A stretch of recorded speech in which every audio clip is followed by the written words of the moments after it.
Le Brésil est encore loin, mais l'heure est aux préparatifs pour Didier Deschamps, car c'est la dernière fois que le sélectionneur des Bleus voit ses joueurs avant de savoir qui il emmènera dans ses valises. C'est aussi la première fois qu'il les recroise depuis la victoire 3-0 contre l'Ukraine, synonyme de qualification pour la Coupe du Monde.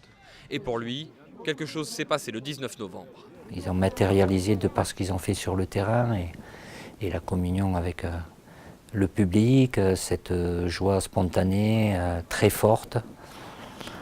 Ah, c'est des images fortes, il y a eu des joueurs très expressifs. Au mois de mai, Didier Deschamps annoncera la liste des 23 qui partiront au Brésil. Et si le critère humain n'est pas négligeable, les performances seront prioritaires. Le critère primordial, c'est le critère sportif. Sur le fait d'être compétitif et de l'avoir été et de continuer à l'être.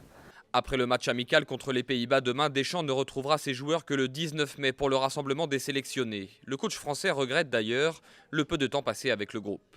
Le manque du terrain, il est là, parce que bon, c'est là quand même la priorité. Et comme tout sélectionneur, je vous dis oui, mais j'aimerais avoir plus de temps, mais tous le disent et on n'en a pas plus. À 100 jours du mondial, la rencontre de demain sera l'occasion pour certains joueurs de confirmer leur place dans le groupe. Pour d'autres, comme Griezmann et Digne, de tenter de s'y installer, car ils sont nombreux à attendre derrière la porte.